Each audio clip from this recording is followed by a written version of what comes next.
Paranoia is an instinct or thought process believed to be heavily influenced by anxiety or fear, often to the point of delusion and irrationality. Paranoid thinking typically includes persecutory, or beliefs of conspiracy concerning a perceived threat towards oneself, e.g. everyone is out to get me, which is an American parochial phrase. Paranoia is distinct from phobias, which also involve irrational fear, but usually no blame. Making false accusations and the general distrust of others also frequently accompany paranoia. For example, an incident most people would view as an accident or coincidence, a paranoid person might believe was intentional.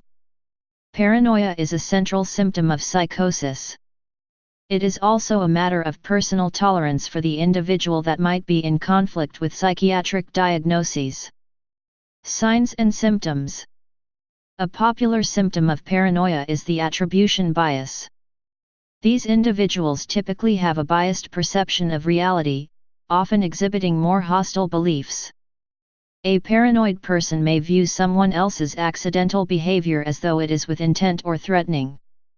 An investigation of a non-clinical paranoid population found that feeling powerless and depressed, isolating oneself, and relinquishing activities are characteristics that could be associated with those exhibiting more frequent paranoia.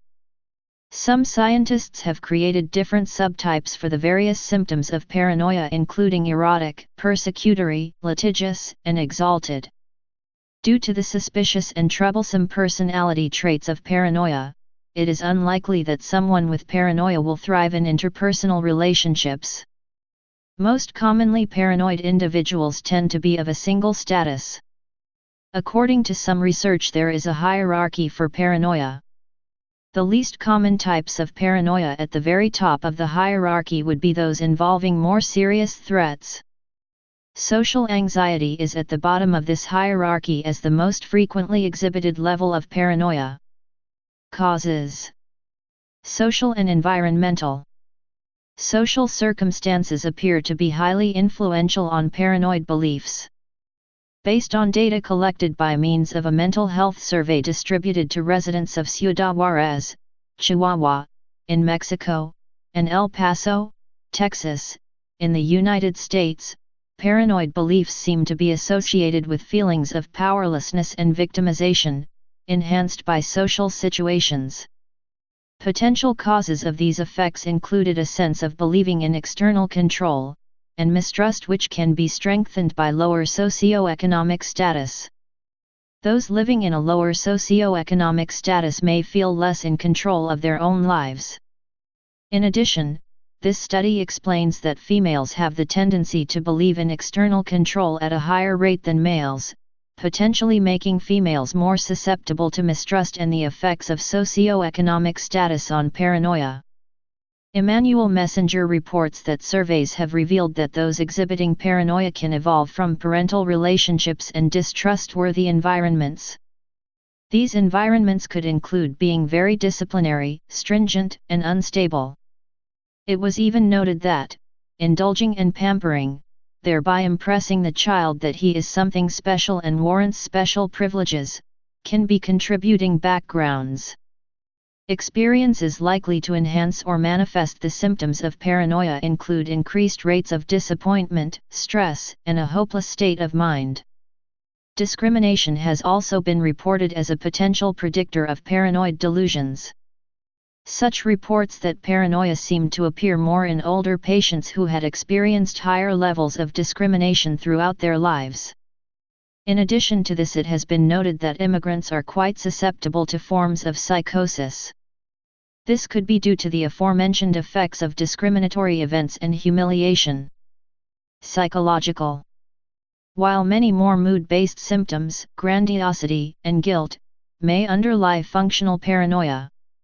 Colby, 1981, defined paranoid cognition in terms of persecutory delusions and false beliefs whose propositional content clusters around ideas of being harassed, threatened, harmed, subjugated, persecuted, accused, mistreated, wronged, tormented, disparaged, vilified, and so on, by malevolent others, either specific individuals or groups, p. 518.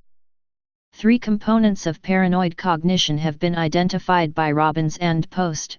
A. Suspicions without enough basis that others are exploiting, harming, or deceiving them. B. Preoccupation with unjustified doubts about the loyalty or trustworthiness of friends or associates. C. Reluctance to confide in others because of unwarranted fear that the information will be used maliciously against them. 1997, p. 3. Paranoid cognition has been conceptualized by clinical psychology almost exclusively in terms of psychodynamic constructs and dispositional variables. From this point of view, paranoid cognition is a manifestation of an intrapsychic conflict/disturbance. For instance, Colby, 1981, suggested that the biases of blaming others for one's problems serve to alleviate the distress produced by the feeling of being humiliated, and helps to repudiate the belief that the self is to blame for such incompetence. This intrapsychic perspective emphasizes that the cause of paranoid cognitions are inside the head of the people, social perceiver, and dismiss the fact that paranoid cognition may be related with the social context in which such cognitions are embedded. This point is extremely relevant because when origins of distrust and suspicion, 2 components of paranoid cognition, are studied, many researchers have accentuated the importance of social interaction, particularly when social interaction has gone awry. Even more, a model of trust development pointed out that trust increase or decrease as a function of the cumulative history of interaction between 2 or more persons. Another relevant difference can be discerned among pathological and non-pathological forms of trust and distrust. According to Deutsch, the main difference is that non-pathological forms are flexible and responsive to changing circumstances. Pathological forms reflect exaggerated perceptual biases and judgmental predispositions that can arise and perpetuate them, are reflexively caused errors similar to a self-fulfilling prophecy.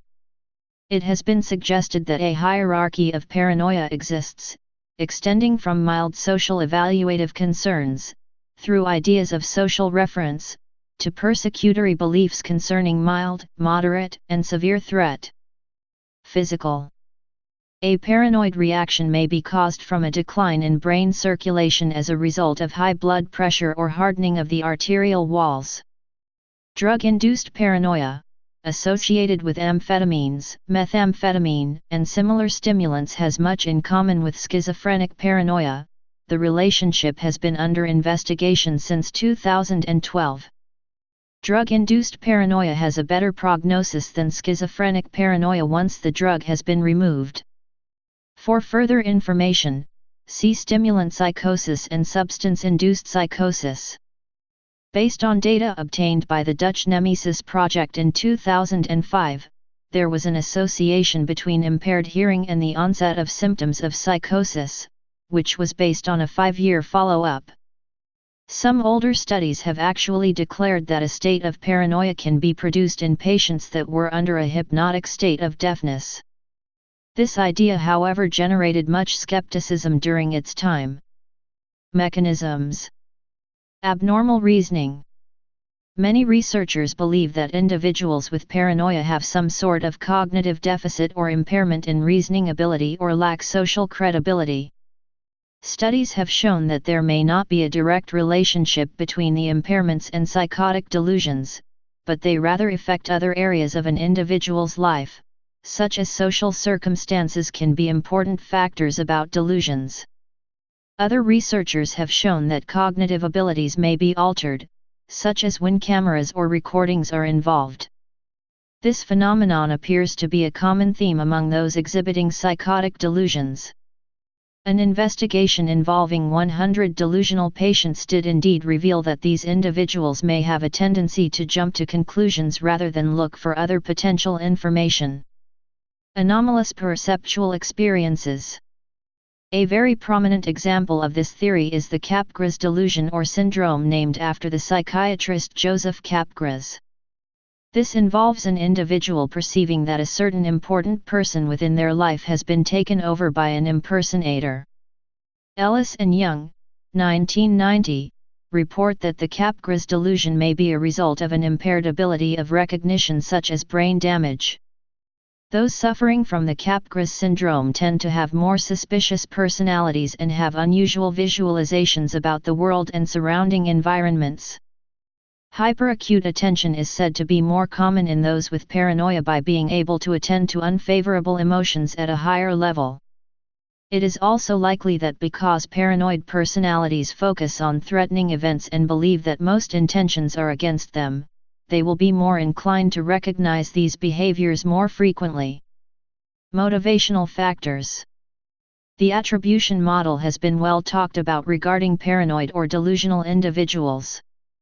The idea is that they like to assign issues to external events. A motivation behind this characteristic may involve the need for that person to develop a better self-image and maintain self-confidence. There have been debates about whether or not paranoid individuals are more likely to have a low or high self-perception, and results have been generated for both of these hypotheses. Researchers have made a distinction between positive self-esteem and negative self-esteem, revealing that paranoid delusional individuals have more of a negative self-evaluation. Diagnosis. In the DSM-4-TR, paranoia is diagnosed in the form of paranoid personality disorder, F60.0.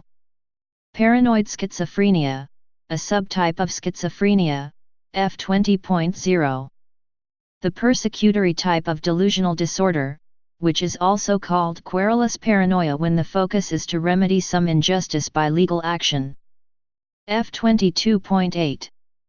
According to clinical psychologist P. J. McKenna, as a noun, paranoia denotes a disorder which has been argued in and out of existence, and whose clinical features, course, boundaries, and virtually every other aspect of which is controversial.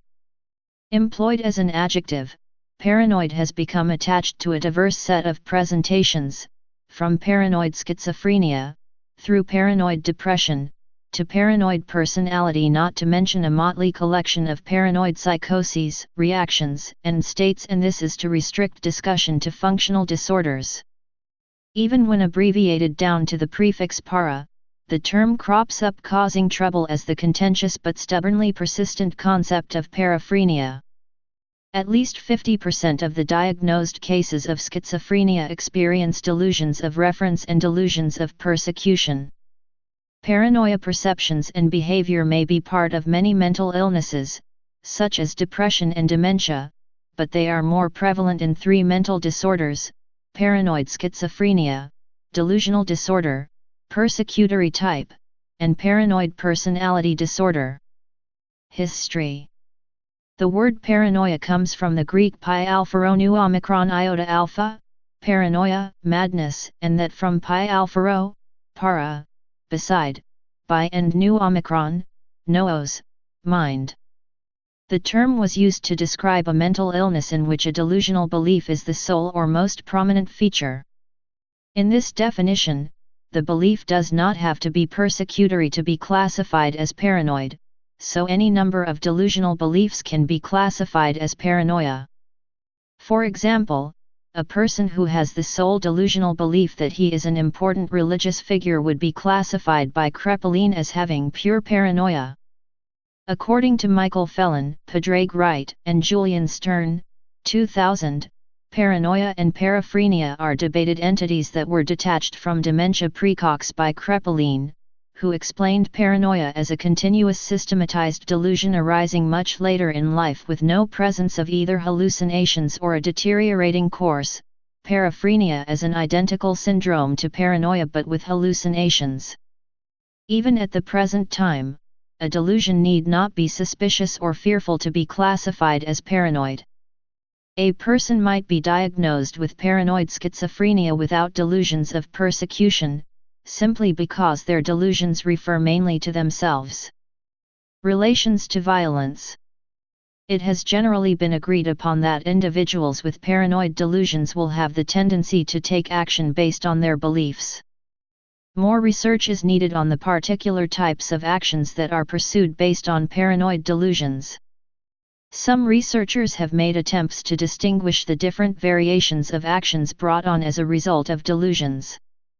Wesley et al., 1993, did just this by studying individuals with delusions of which more than half had reportedly taken action or behaved as a result of these delusions.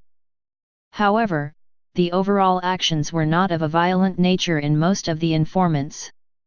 The authors note that other studies such as one by Tailor, 1985, have shown that violent behaviors were more common in certain types of paranoid individuals, mainly those considered to be offensive such as prisoners.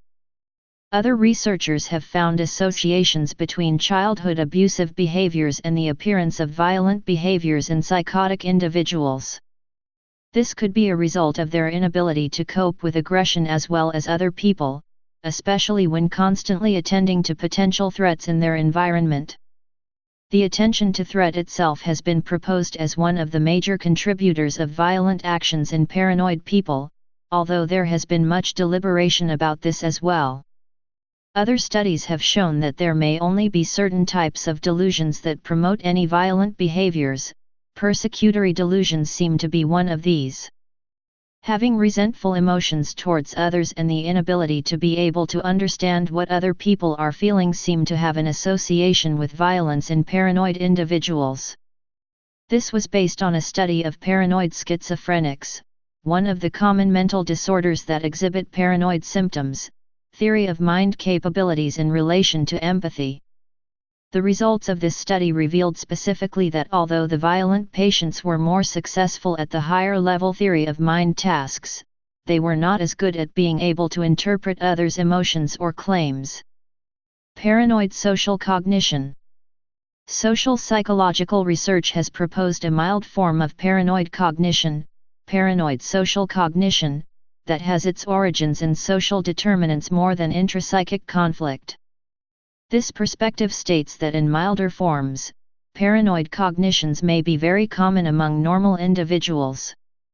For instance, it is not strange that people may exhibit in their daily life self-centered thoughts such as they are being talked about, suspiciousness about other intentions, and assumptions of ill or hostility, i.e., people may feel as if everything is going against them. According to Kramer, 1998, these milder forms of paranoid cognition may be considered as an adaptive response to cope with or make sense of disturbing and threatening social environment. Paranoid cognition captures the idea that dysphoric self-consciousness may be related with the position that people occupies within a social system. This self-consciousness conduces to a hyper-vigilant and ruminative mode to process social information that finally will stimulate a variety of paranoid-like forms of social misperception and misjudgment. This model identifies four components that are essential to understand paranoid social cognition: situational antecedents, dysphoric self-consciousness, hypervigilance and rumination, and judgmental biases. Situational antecedents. Perceived social distinctiveness, perceived evaluative scrutiny and uncertainty about the social standing. Perceived social distinctiveness. According to the social identity theory, people categorize themselves in terms of characteristics that made them unique or different from others under certain circumstances. Gender, ethnicity, age, or experience may become extremely relevant to explain people's behavior when these attributes make them unique in a social group. This distinctive attribute may have influence not only in how people are perceived, but may also affect the way they perceive themselves. For instance, a young member in an organization interacting with more experienced colleagues may become more self-conscious because he may feel different in the group, tending to overestimate the extent to which he is evaluated by others, and constructing interaction with other members in a self-referential way. Perceived evaluative scrutiny. According to this model, dysphoric self-consciousness may increase when people feel under moderate or intensive evaluative social scrutiny. For instance, when an asymmetric relationship is analyzed, as the relationship among a doctoral student and their advisors, students tend to remember more behaviors and events that they interpret as affecting their level of trust in the relationship compared to their advisors, suggesting that students are more willing to put attention to their advisor than the advisor are motivated to pay attention to them. Also, students spent more time ruminating about the behaviors, events, and their relationship in general. Uncertainty about social standing. The knowledge about the social standing is another factor that may induce paranoid social cognition. Many researchers have argued that experiencing uncertainty about a social position in a social system constitutes an adverse psychological state, one which people are highly motivated to reduce. For instance, a younger member in a social organization is more likely to experience uncertainty, probabilistically, about his social standing as compared to an older member in the same organization, all else being fairly equal. The chief difference is tenure, time in service, in which an experienced member of the organization is more comfortable and familiar with social norms and rules. As a result of one's own moral ambivalences, new members are prone to experience heightened self-awareness and hypervigilance and might interpret others' behavior in a self-referential way. Dysphoric self-consciousness refers to an aversive form of heightened public self-consciousness characterized by the feelings that one is under intensive evaluative scrutiny. Becoming self-tormenting will increase the odds of interpreting others' behaviors in a self-referential way. According to this model, it means that if one is dysphoric, it could be because someone is watching, and if someone is watching, it's because something must be wrong. Whatever the danger or fault may be, the self-torment is projected onto the group.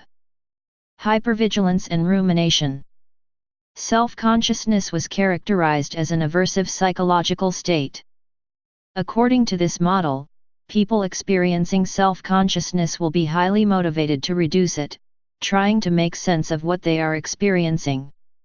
These attempts promote hypervigilance and rumination in a circular relationship. More hypervigilance generates more rumination, whereupon more rumination generates more hypervigilance.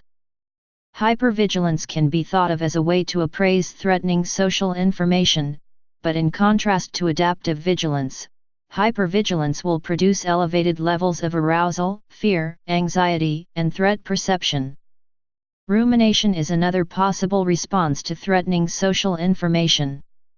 Rumination can be related to the paranoid social cognition because it can increase negative thinking about negative events, and evoke a pessimistic explanatory style. Judgmental biases. 3 main judgmental consequences have been identified. The sinister attribution error. This bias captures the tendency that social perceivers have to over-attribute lack of trustworthiness to others. The overly personalistic construal of social interaction refers to the inclination that paranoid perceiver has to interpret others' action in a disproportional self-referential way, increasing the belief that he or she is target of others' thoughts and actions. A special kind of bias in the biased punctuation of social interaction, which entail an overperception of causal linking among independent events. The exaggerated perception of conspiracy refers to the disposition that the paranoid perceiver has to over-attribute social coherence and coordination to others' actions. Under this point of view, the paranoid perceiver will attribute linkages among people who are engaged in independent actions. Please subscribe and thanks for watching.